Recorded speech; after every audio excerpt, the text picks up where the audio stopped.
H2. They said this bike won a war, and now it's back. They used to call it the motorcycle that helped win World War II.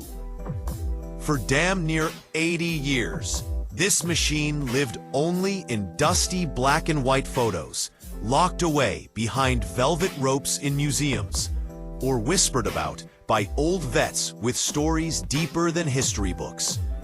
It wasn't a show bike. It wasn't built for weekend flexing or Instagram clout. This thing was built for survival. It carried messages through gunfire. It rolled across mud, rubble, and chaos. It followed soldiers into places most people wouldn't walk into on foot. And then, it disappeared. For decades, Harley-Davidson let this ghost sleep. The WLA, the warhorse, stayed frozen in history. Untouched, unrevived, almost forgotten. Until now. So yeah, stop scrolling. Put the coffee down. Lock in. Because what we're looking at right now is not a restoration. It's not some custom shop cosplay build. And it sure as hell isn't just a lazy paint job.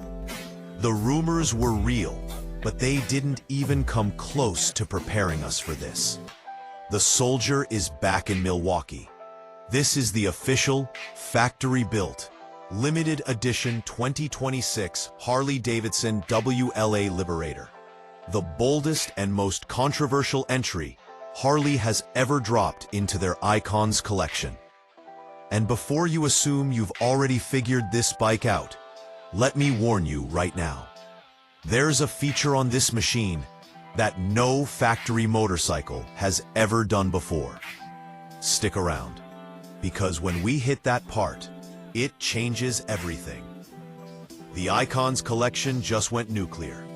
Harley's Icons motorcycle collection has been swinging for the fences lately. The Electra Glide Revival, a hit. The Lowrider El Diablo, straight heat. But those bikes were about style. The 2026 WLA Liberator is about purpose.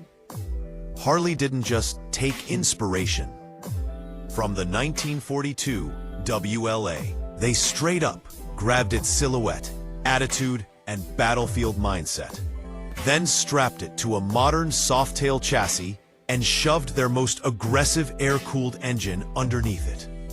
They aren't calling it a cruiser. They aren't calling it a tourer. Harley is officially branding this thing as a tactical heritage machine. That's a wild claim. So today, we're breaking it all down. The design, the powertrain, the ride, the hidden tech, and that secret blackout feature blowing up the forums. By the end, we'll answer one question honestly.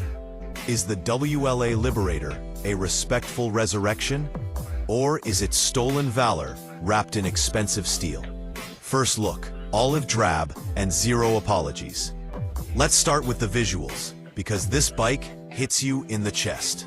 The second you see it, the color isn't just green. Harley calls it service flat olive drab. And it looks like it was mixed in a World War II motor pool under enemy fire. It's rough, textured, almost unfinished on purpose. It's meant to shine, it's meant to survive. You could drag a boot across it, scrape it on branches, or hose it down after a dirt run, and it'd just look better with age. And the chrome? Gone. Every last bit. Back in 1942, chrome was a liability. Reflections could get you killed.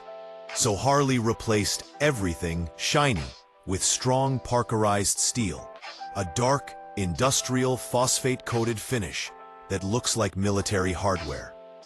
Engine covers? Parkerized. Pushrod tubes? Parkerized. Exhaust headers? Dark, brutal, no nonsense. The fenders sit high, just like the originals, designed to clear mud and debris. That gives the bike a tall, ready-for-anything stance that looks like it could roll straight off a landing craft. And yeah, right there on the tank, the white US Army Star. Not a decal, not vinyl. It's hand-painted under the clear coat like it was stenciled in Normandy in a hurry before sunrise. This thing doesn't look vintage, it looks issued. The heart, Milwaukee 8, war-tuned. Now let's talk about what's beating underneath that battlefield costume. The original WLA made about 25 horsepower, and that was on a good day. This one?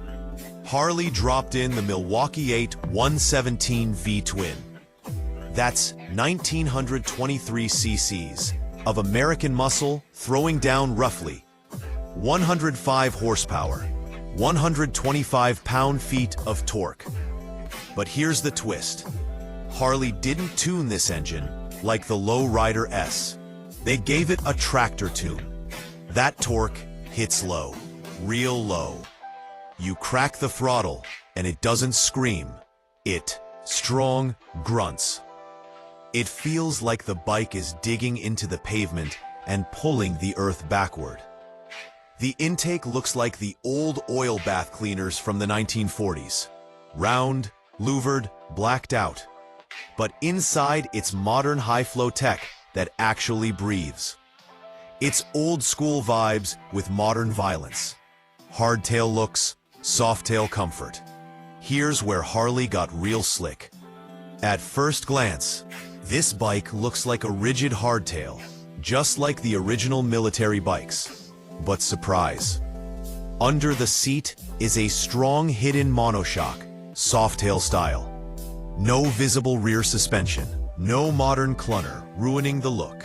Up front, that Springer fork isn't what it looks like either. Those exposed springs bouncing around, they're hiding a modern cartridge fork with legit damping. So when you roll over cobblestones, potholes, busted city streets, you expect pain. Instead, it's firm, but controlled, solid, not punishing. The center of gravity sits crazy low, so despite the tall military stance, this thing corners way better than it has any right to. It feels like a tank, but a tank that learned how to dance. Tactical accessories, old war, new tricks. You can't build a WLA without the gear. First up, that front-mounted ammo box. Originally, 45 caliber rounds. Now, a weather-sealed tech locker. Inside, foam padding, USB-C fast charging, wireless charging pad.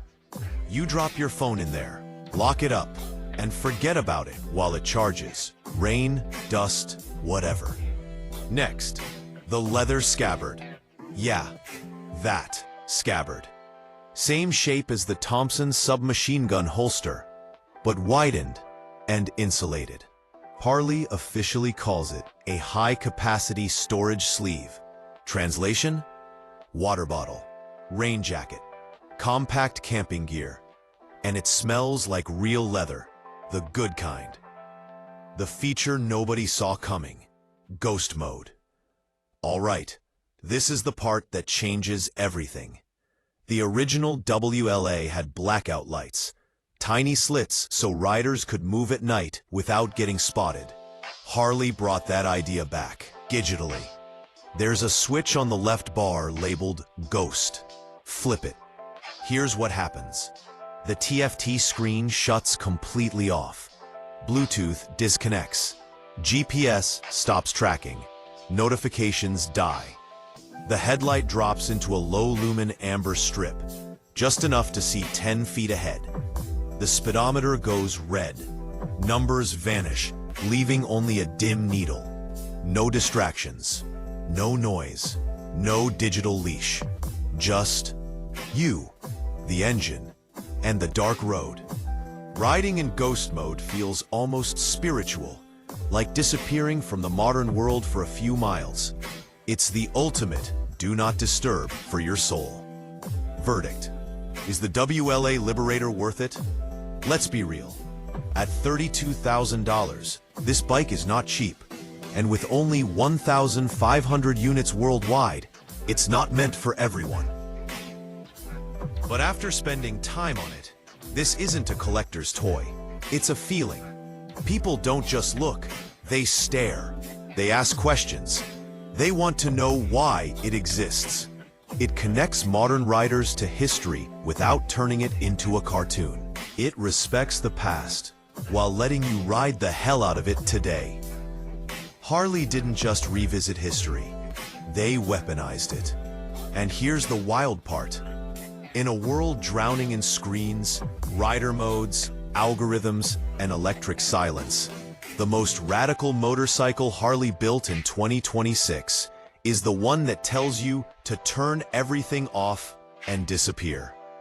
So the real question isn't whether the WLA Liberator is worth the money. The real question is, are you ready to ride something that reminds you why motorcycles mattered in the first place? Because once you flick ghost mode, there's no going back.